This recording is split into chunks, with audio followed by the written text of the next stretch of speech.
Medfield TV, Community Shows.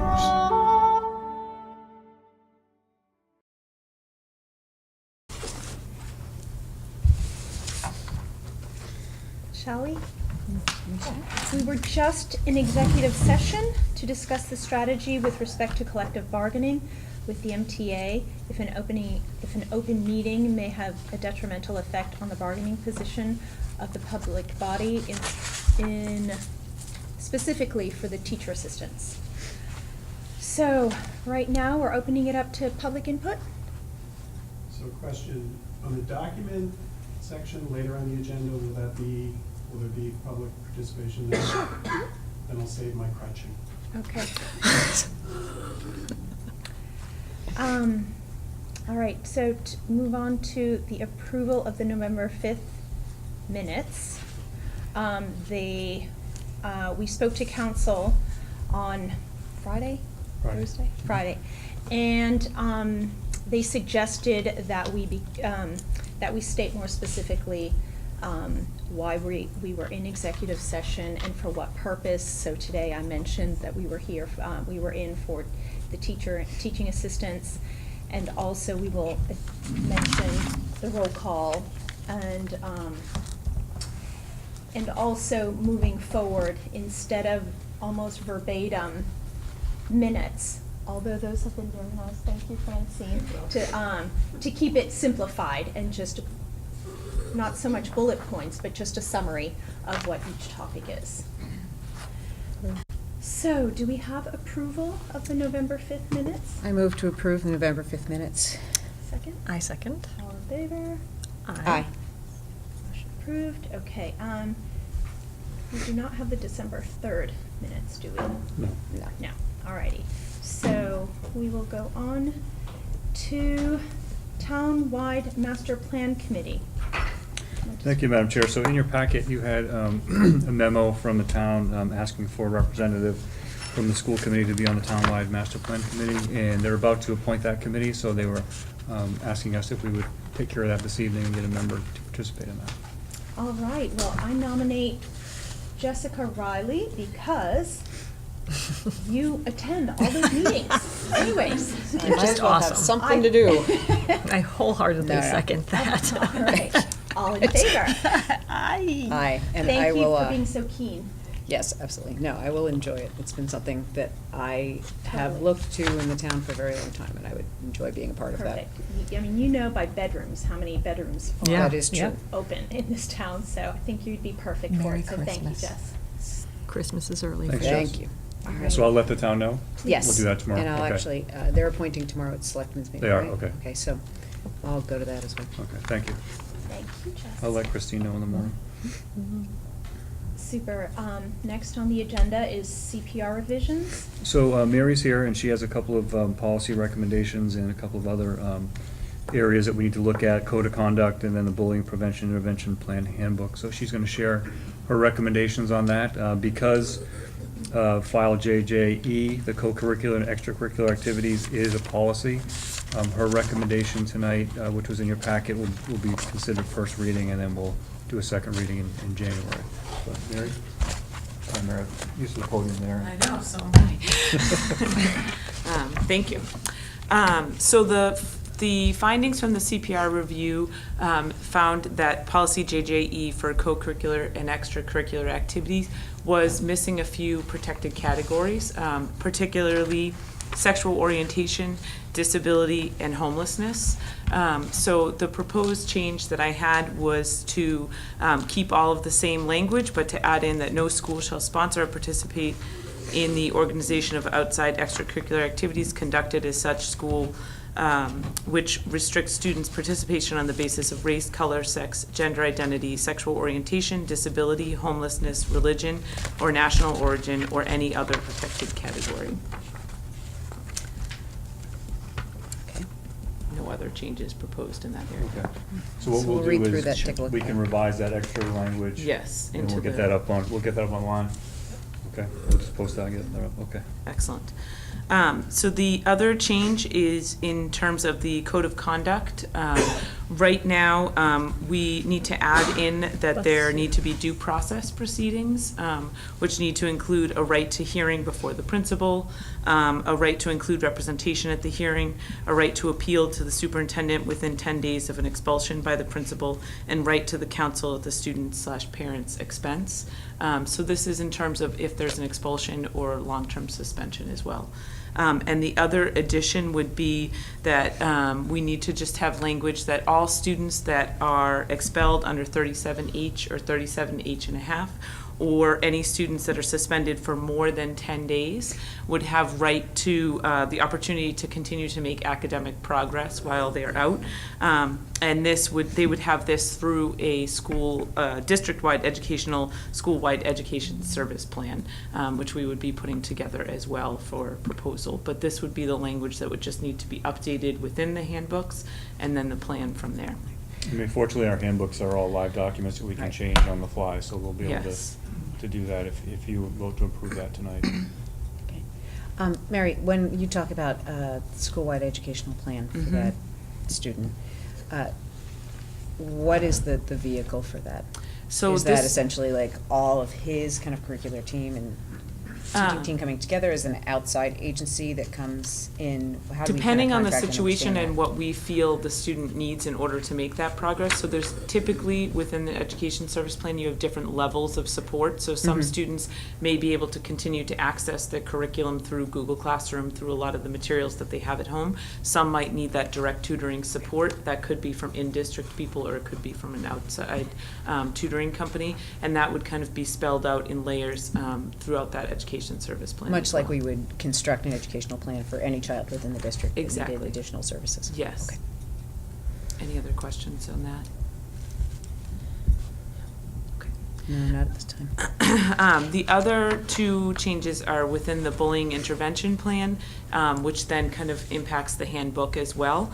The most recent update is that we do not list that the aggressor could be a student or a staff member. It currently just says that the aggressor is a student. So we would just need to update the language within that to reference that it could be a staff member as well. So that's in the bullying prevention and intervention plan. And then within the handbooks themselves, as a result of that change, some of them would need to reflect the same language. So within the elementary handbook, currently, they state that it's the goal of the Medfield Public Schools to provide a learning environment for students, employees, and visitors that is free from bullying, cyberbullying, harassment, retaliation, and intimidation. My proposal is that after that, we list from other students or staff members, so that it is explicitly within that language. And then within the Blake handbook, they use the definition that was created within the bullying intervention plan, but don't reference that it could be a student or staff member. So my recommendation was that after we kind of explain what bullying and cyberbullying means, unwelcome written or electronic communication, verbal or physical acts or gestures where a student or employee feels coerced, intimidated, harassed, or threatened by a student or staff member. The high school plan does list that it could be a student or staff member, so there is no proposed change to that. So I would ask that, based on the presentation this evening, that if you could vote to accept Mary's recommendations on the code of conduct and also on the bullying prevention and intervention plan, so we could make those changes when we need to electronically and just update those documents, and then we'll have to wait till the next meeting for the second reading of the policy review piece. Do we note when an update is made in the handbooks? That's a good question, I don't know that.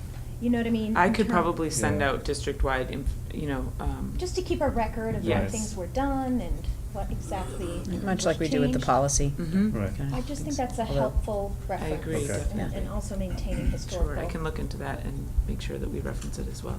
I think that would be very helpful.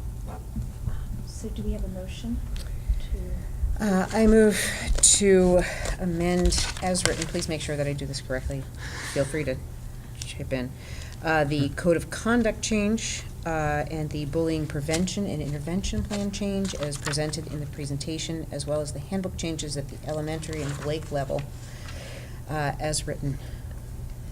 Beautiful. Do we have a second? I second. All in favor? Aye. Motion passes, thank you. Thank you. Thank Thank you, you. everyone. Thanks, Mary. Any other items since posting on December 14th? No, Madam Chair. Okay. Old business, Dale Street project. So, just an update on the Dale Street project.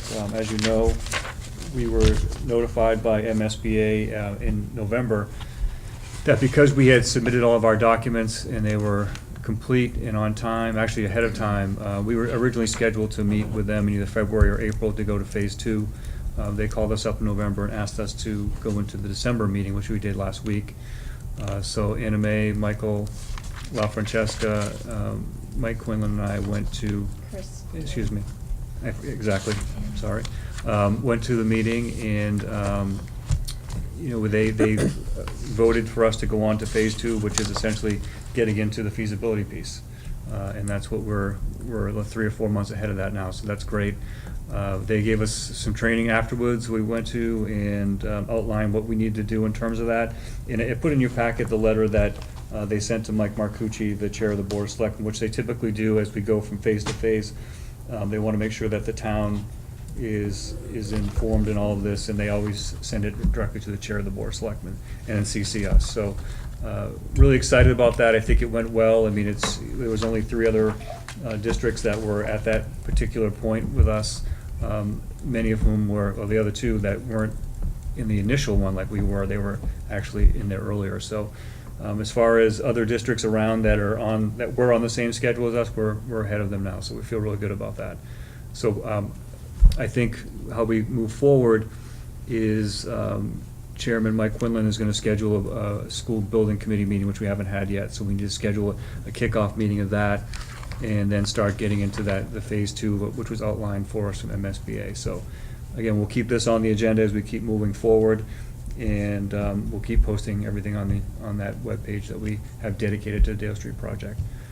But that was, I don't know if you want to add anything in, May, but. There are just 2 things I'd like to add. First of all, I want to thank you, Michael, and you, Jeff, for being efficient and getting this together so quickly, and therefore we're ahead of schedule. And also, I want to note that, and I noticed, I think we were the only town where we had Denise Garlick, Oh, good point. Sean Dooley, and Paul Feeney. They all wrote letters of support for us, which I thought was really very generous of their time and effort. And also Paul Feeney sent a representative there. So that was wonderful. I was very impressed. We were the only ones. Yes, very impressed and very grateful for their support. And just so you know how it goes, when you're at the meeting, the chair will read, you know, who's in attendance for the Medfield Public Schools, and then before she turns it over to me or to Anna Mae, she goes through and lists the letters that she got in support of that. And no one else got We that. were the only We were the only ones. ones. So it was great that Denise and Sean and Paul did that for us. It was really, it made us feel great, and, you know, certainly a lot of support from MSBA on that too. It was good. Beautiful. Great. That's great. Thank you.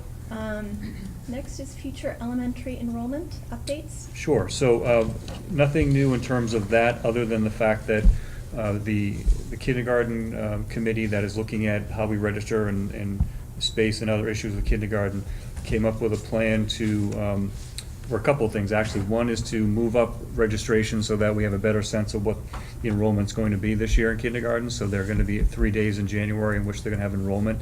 And the other piece is that some of the feedback we got last year is that one time frame wasn't really helpful for parents. So now we have a morning, an afternoon, and an evening time frame for parents to register.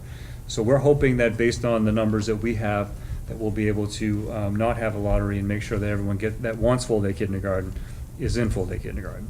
But we're going to wait and see. We should know by the public hearing night what that looks like. So our projections that we have from MSBA and from NASDAQ are higher than what we have reported from families right now. So we're waiting to see if that pans out as well. But, you know, given 2 separate organizations that do this, and they use different data sets but came to the same conclusion. And that Feel many like of those they're out kids- there. Many of those kids that we saw 2 years ago who came in really did come in the summer, and that was part of the spring real estate market. Right. Which, you know, we really just can't have those kids in hand. Right. Yeah, their parents don't even know that they're moving. Mhm. So that's what, you know, we're prepared for that, and we're still working on that space issue, but certainly we'll keep you updated as we move forward. I would think by the end of January, early February, we'd have it all settled by, you know, what we're looking at in terms of space, how many children are coming in. You'll see in the budget presentation this evening, the initial budget presentation, that we do add 2 kindergarten teachers into the budget, so it's something that we're working on. Okay, All right. thank you. So next under old business is the agenda attachments. So that was something that was on our last meeting at your request, and I know that we spoke to our council on that, and I know that we wanted to talk about it again this Yep. evening, so. So we had a lengthy discussion, because initially I thought, what's the big deal? Let's just put them out there, there's no harm done. But we spoke to both lawyers, and they had suggested, you know, for us to look at our historical data. Have we had many requests for it? And if there has been, then let's consider changing it. But since there are so few requests, why change the policy? And if there is in fact an uptick of requests, because people can request them, then we should consider changing our policy. But for now, we should keep it as is. Yeah, that was, I summarized it Yeah. properly. yeah. Megan, Jess, do you have any comments on that? I don't. I think I understand the reasoning. At some point, we may, if people become enormously interested, and we are getting a number, but it is electronic and easy enough to request, and as Yep. far as I understand, we have always met that request as quickly as we We have. can. Yeah, So, please. Oh, boy. I wish we could bring the microphone Yeah, to no. you. yeah, You just- if you'd just given us a little notice, I would have gotten a hand mic. It's all good. It's all good to stand up. Jerry Potts, 7 Curve Street. So this is an issue, and I guess I would disagree a little bit that there hasn't been a request. So when I ran 3.5, 4 years ago for school committee, it was one of the items that I ran on.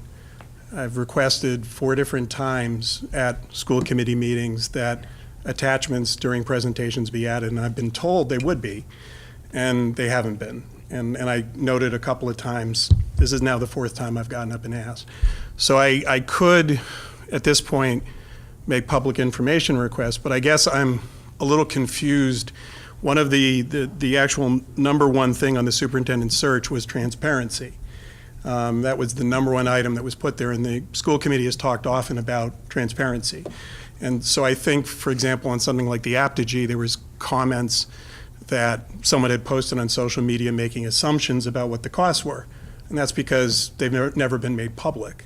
So on a contract like that, that's fairly important to the district and has been said to be important for the future of communications, for the public not to have any insight into that when those discussions are taking place. Or Michael did a wonderful job at the very first school committee meeting talking about all the expenditures. When the town had voted 6.1% in support of the school budget, transparency would say, put those forward, right? The numbers were discussed, someone could go online, but why wouldn't you put a document that was presented, make it available to people that they can see it? There are wonderful presentations that have been done by teachers. Why not make them available? At a time where making a hard copy of it, scanning it in, you could make a PDF at the same time. I just don't understand why documents that are public aren't made public. The selectmen have made it now their policy that they're posting everything. And I think, you know, a school district that prides itself on leading should lead with transparency. So I hope you reconsider it. I think it's good for the town to be as transparent as possible, especially when they're supportive of the schools.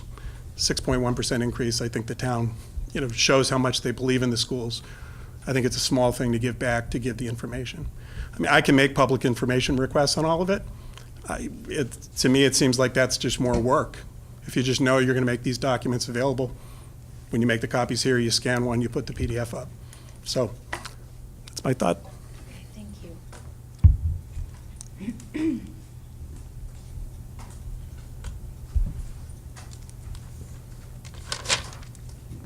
Alrighty.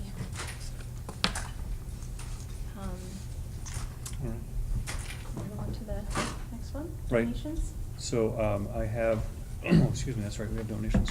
Let's skip over to the budget. So we have a few donations at this meeting. I ask you to approve as I share them. Wheelock School, $950 from MCPE Fall Ball Fund. Fund a grant donation to Grade 2 Boston Museum of Science presentation on the states of matter. Wheelock School, $1,374 for from the Wheelock PTO to fund grades 2 and 3 field trip to see the Tanglewood performance. And Memorial School, $637.55, $3,115.93, and $683.87 from the Memorial PTO to the Memorial Gift Account to support 3 grants to purchase the following: Bebot Hive for the Memorial Library, books to refresh and replenish the first grade book carts, playground equipment and supplies for preschool playground.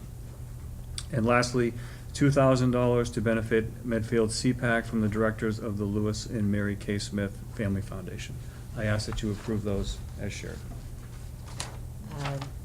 Motion to approve the donations as stated by Dr. Marston. Second? Second. In favor? Aye. Wonderful, thank you. And thank you to all the organizations that work so hard. I think sometimes we approve these and we don't remember to actually say at each time Right. that these are really, truly things from our community that we appreciate. We know it's above and beyond your tax rate. We know it's above and beyond everything else. Okay, you ready? Thank you, Dr. Marston. Yes. Okay, so this is our initial FY20 budget presentation, and I make that on behalf of all of our students, teachers, staff, and administrators of the Medfield Public Schools. So our process to date, I think it's similar to what we've done in the past. Leadership team established priorities for schools and district. Principals and department chairs developed budgets. Superintendent, Director of Finance met with principals and department chairs to review requests. Board of Selectmen and Warrant Committee held a meeting for all department heads to communicate their expectations for FY20.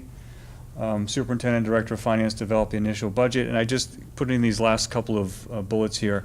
So this is an initial first pass draft budget. It's not, something that is going to have lots of detail. It's basically a culmination of all the budget meetings that we've had over the past month. We actually have one more meeting left that we're doing on Thursday, so we're doing this in absence of that meeting. But it isn't something, and as years pass, I know that sometimes this topic comes up about making sure that we have all the details on that. That comes in further meetings when we start having the public hearing, et cetera, et cetera. So January will be much more detailed with this.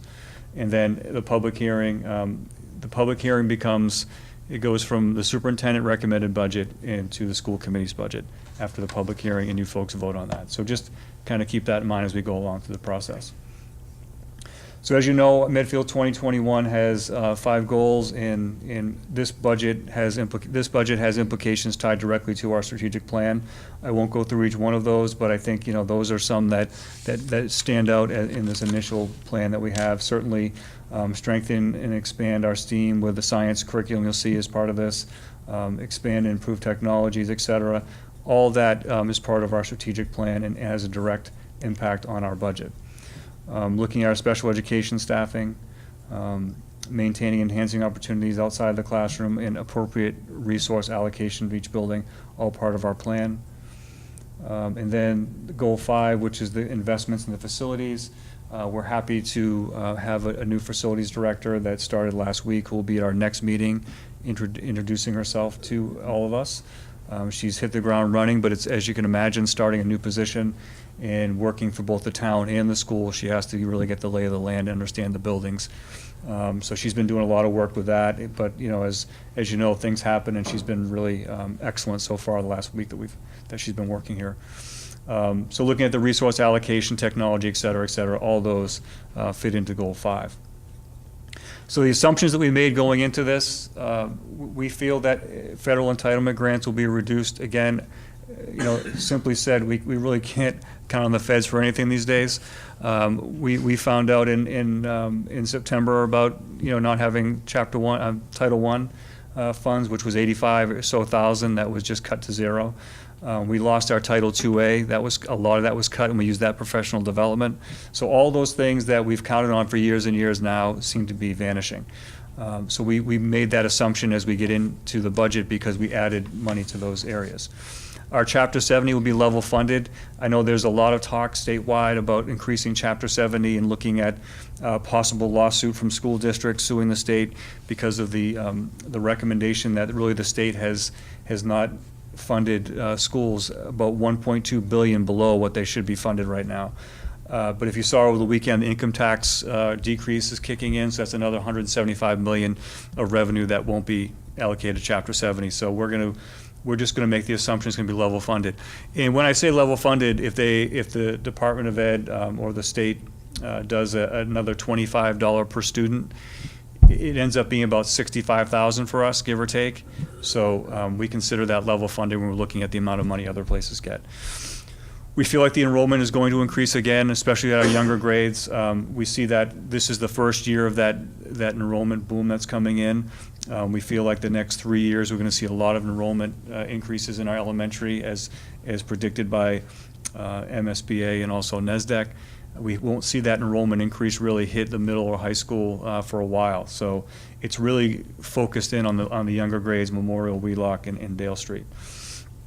We're going to do a continuation of our tuition-based programs, full-day kindergarten, preschool. Again, the space limitations don't allow us to offer the preschool programs we want for our kids. So we've had to scale back on that a little bit. We're hoping that once we get through this project and we can make Memorial a pre-K center, there'll be lots of room for us to provide those services for our kids. And then circuit breaker, as you know, is the reimbursement that we get from special education. Once a student cost goes over a certain threshold, which is established every year, we're making the assumption it's going to be funded at 65%. It could be 72, it could be 42. We haven't really got any. Good. What's the lowest that we've been funded within the last 7 years? 42. 42. FY10, FY11, 42, 43%. Okay, and that was, yeah. So that was everyone, I was not here, but I was superintendent. It was not good. That's the continuum of the. Yeah. Right. So, it should be 75, but we'll see what happens. Right now, we're making the assumption it's going to be at 65%. So our drivers, again, not out of the ordinary, but there's a couple that are unique this year. So our CBA agreements and contracts, certainly our drivers, and now we're still negotiating with MTA on the teacher assistant contract. So that's certainly going to be a budget driver with personnel costs going forward. So that's different this year. Our transportation, we're year 3 of a 3-year. That's not different, and the amount is definitely going up. However, the special education transportation could become problematic. Michael, Mary, and I attending a meeting tomorrow on this. We have done our transportation through the Accept Collaborative for years and years and years, and that's just a great way to work with other districts in a collaborative to reduce the cost of transportation. We were notified last week that one of the biggest members of our collaborative, in our transportation collaborative, Framingham, is pulling out.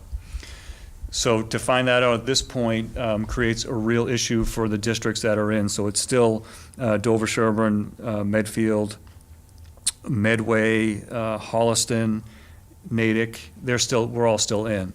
But to lose Framingham, which a lot of routes are based on Framingham kids, because there's so many kids that their district is so much larger than ours, it's really going to be problematic for costs. So we were quoted last week that the increase to Medfield could be $300,000 in special education costs, which is an increase of 99.1%. So we are attending that meeting tomorrow. We had an informal one with superintendents last week, and this is more formalized with business folks and special education folks to try to work through this. We need to problem solve this and not just kind of throw our hands up in the air. It's just unacceptable. So we're working on that with Accept tomorrow. Special education, certainly a driver within district positions, out-of-district placements, and continued program development. Professional development is really a driver this year because of the loss of Title IIA money. So we need to make up for that, and we put additional money in there. And again, I'll go through the 3 buckets of professional development, but not having the Title IIA funding is problematic. And we've had MCP really picking up the slack the last couple of years with professional development. And enrollment with increased teachers at Memorial. You'll see there's 2 additional kindergarten teachers in this budget. And then, we talk about this, it's not in our budget, but certainly health insurance costs increasing each year, and they impact how much the town can afford to give to the schools. But it certainly is something that they have to deal with on their side. Michael's been working really hard with the insurance group to try to get some changes in that, and hopefully we'll see some cost savings going forward.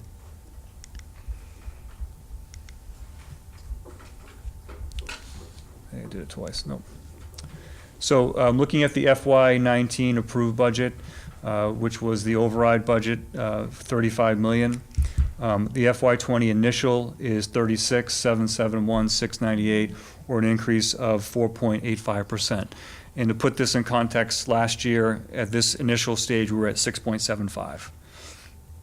So we've done, certainly the override helped us a lot and allowed us to add those additional staff, but also allowing us to start off at 4.8, which is really, really helpful for us. So what does that 4.8 do? It maintains all of our current staff and programs. It includes steps, lanes, longevity, and increases to Unit A and to the teaching assistants. Funds all of our other CBAs, so we have CBAs with secretaries, custodians, and food service. Increases our professional development. Again, those 3 buckets of PD, which certainly as R&D, conference and travel, and then course reimbursement. Those are the 3 areas. Course reimbursement is contractual, so we put $42,000 in that. Adds 2 kindergarten teachers to address the increased enrollment, increases to general education, special education, transportation. It supports year 2 of the policy manual revision with MASC. And we looked at this to try to level fund as much as we could the non-personnel lines.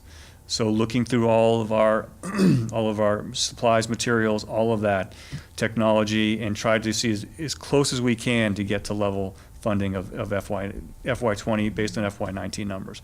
Not sure that's going to happen everywhere, but that's what we tried to do with this 4.8. Certainly, looking at some of the next steps, we need to have continued meetings with the warrant committee. We had a great meeting today, just talking a little bit about what the expectations are from their perspective. Our public hearing is on the 28th, and then annual town meeting on the 29th. At our last meeting, we talked about the week of January 14th, that we would send something out to parents. It'd be a presentation with a narration, and then also we'll attach a Google form so that folks can give feedback and or ask questions as part of the process, so that we have more information that we can use to go into the public hearing at the end of January, and hopefully answer as many questions as we can then, so that it's not a elongated process during that meeting. Can I ask one question about transportation, both general ed Sure. and special ed? As we're looking at those, as you're looking at projections, have you, within that 4.85, put in the worst-case scenario around special ed transportation, or are you looking at a different number, a number you'd hope to get to as opposed to It's more of a what hope we to. It's think? more of a hope to get to. Okay. Yeah. And again, the increase to general education, I think transportation, that is something that we contractually have obligations to. Right. So that it's not like necessarily a surprise number, it just is what it is. Unless fuel costs go through the roof, and then we have to deal with the adjustment within fuel surcharges. Right. So Okay. if you remember when you guys approved, and it didn't get approved the first time because of all the issues that we had with that bus contract, but Yeah. one of the things that the bus company gave us the option is that here's the sum of money at the end of the 3 years. And if you guys can break it up certain ways, that will be helpful. And they allowed us to do that. They didn't have to do that, and that allowed us to, get through last year and have a better year this year looking at that. But of course, not knowing about the special education transportation and that cost, that's going to be really problematic if we can't come to a solution with that. Right. Okay. Yeah, we were not the hardest hit. Holliston was the hardest. They were 111% increase on theirs, but still, right around 300 and change. So we got to think a little differently. If this is going to be the new normal with that, we need to think about, okay, what are we going to do as far as in-district special education transportation? Is it time to look at getting a van or two and do that in-district ourselves, and not not have accept or someone else do that. So the in-district transportation would be Medfield kids that go to Medfield schools, but they have transportation in their plans. So to do that in-house and not sub that out, that's something that we could look at doing. I think you really can't do that for the out-of-district students. That's Yeah, just, no. you just can't. You need a whole fleet of vans and drivers, and that just wouldn't work out for us, which is why Accept has worked so well for so many years here. Okay. Other feedback, questions, or? I suppose this is the first pass. It's a first pass, that's all it is, and I can't imagine it's gonna go up unless we have some really bad news after tomorrow. But we're really trying to keep it But you've got worst-case scenario. No. almost worst case, not Almost. worst case, almost worst case. Okay, all right.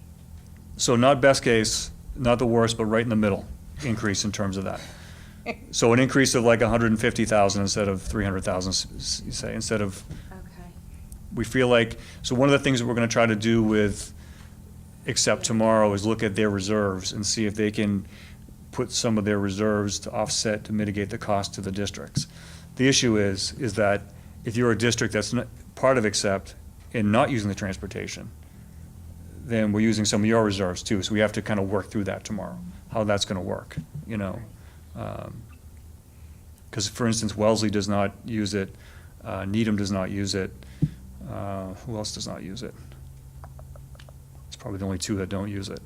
But And those are they- larger Are districts. they using private vans like you were They are. suggesting? Okay. Yeah, so they use private vans, or they have, some of them have their own. So they purchase for in-district, they purchase, and then out-of-district, they're using a different service. Which, you know, is something that we looked at. So we've gotten, Mary and Michael work together to contact other bus companies, and the problem with that is the cost isn't much of a savings. But if we pull out, then we're doing the same thing everybody else at Framingham did to us. So now those costs are shared within those other districts, so DS, Hollis, and all, their costs are gonna go up too. I mean, when you're part of a collaborative, that's kind of what you do, you share all the costs, that's the importance of being a part of a collaborative. So not real happy with Framingham right now in that decision. I understand why they did it, I just think, I advocated, I will do again, I will do it tomorrow again, advocate for a year's notice before you do something like this, not in the middle of budget time, do something like this. So it's just not fair to the other districts, you know, to do this right in the beginning or the middle of budget season, depending on what town you're in. If you have a year's notice, you can plan for that, you can make other plans, the collaborative can make other plans, but to just have it thrust upon us in December, it's just not fair. But, Yep. I'm gonna ask a Chris Morrison question, and that is, what is not in this budget that you wish was in? there's a lot of positions that are not in there, that the principals and departments have asked for. So there's additional reading positions, there's an additional guidance position, there's a couple other positions that principals have asked for that are not in there. My phone keeps, every time someone likes a tweet or something, my phone keeps flashing. I don't know if you guys can see it over there, but it's kind of annoying. Distracting. Yeah, I'm gonna put my phone down that way. Yeah, I know, that's what it is, like a strobe light. I have it on there so that when I'm driving and the phone rings, I see it, not just hear it, so. Anyway, so there are positions that departments, and there's supplies that departments really wanted, that we're still talking about that just aren't there. I know Owen has a lot of requests, for technology that aren't there. So we're gonna work through that on Thursday when we meet. But there's a list, and that'll be in the next rendition to show you what they are. Okay. Yeah, you should do that in the second list around. Yeah. Okay. I mean, I think we're trying to be prudent in terms of what we're asking for, given the fact that we have the support from the town last year, that allowed us to do what we're doing right now, and understanding that, the sacrifices that people made, so that we're trying to keep it at a minimum. You know, essentially a level service what you see today. That's what we're trying to do, without adding additional positions. Beyond the kindergarten Correct. positions. Yep. That we have to. That we have to. Right. And Right. then kind of shuffling and readjusting, yeah. And that's the thing too, I mean, we'll add those positions in there. I mean, I think the numbers are there, I think the kids are gonna start coming in, it's think just it that would we're, be you know. Foolish yeah. not to really over-plan for that. Right. 'Cause we certainly don't want to be stuck in that same position again. No. Definitely not. Because it's the kids who get stuck, not us. Right. Okay. Okay. Thank you, Dr. Marcy. Thank you.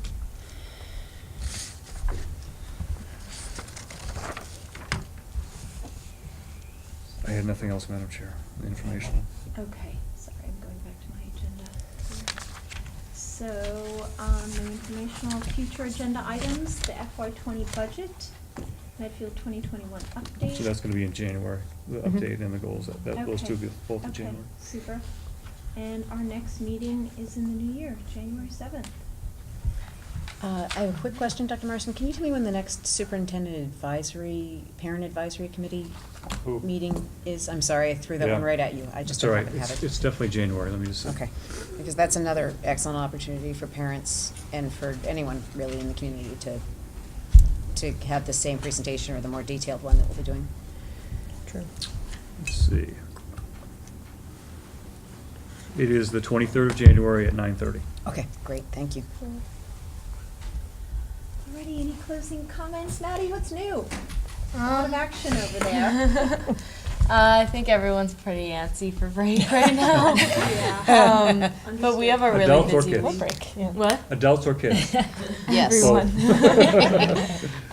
But yeah, student council is really busy this week because we have the candy cane sales, which is you buy candy cane and write a little note for your friend, and we'll deliver them on Friday to all the students. And we're also, and the money that we get from that is, I think we're sponsoring a kid in Africa to go to school. And then we're also selling bracelets, which are a good Christmas gift if any of you guys want to buy one. They're Pura Vida. And yeah, we're also having a holiday spirit week. So it's pajamas. We're giving out hot chocolate Wednesday morning and ugly sweater day and stuff like that. Fun. Keep us distracted and busy. Was there anything within the budget presentation that struck you that you were, that surprised you? Or that was, no? No. All right. One budget Thank you. presentation. Thank you. I just wanted to also note, besides the superintendent advisory meeting, again, the plug that Dr. Marsden is coming to the PTO meetings to say hi to the 5 people that attend and to go over the budgets. So Maybe that's, they'll come if you, that's the hope, You know. right? Yep. So that's, know. 5 more Mhm. places that Right. No, it is. hopefully It's important, the yeah. information is going Yeah. to be disseminated out, so. And, I- and happy holidays and to everyone. I have nothing. Can you believe it? Nothing. Write this date down. I just want to thank the high school music folks for the concert at the high school the other night last week. It was great to see all the different genres together. So yeah, it was great. That's it. Happy holidays. Oh, you're done. All right. Thank you all for joining us. Motion to adjourn. Second. All in favor? Aye. Awesome. Thank you, folks. Thanks. Thank you. Thank you.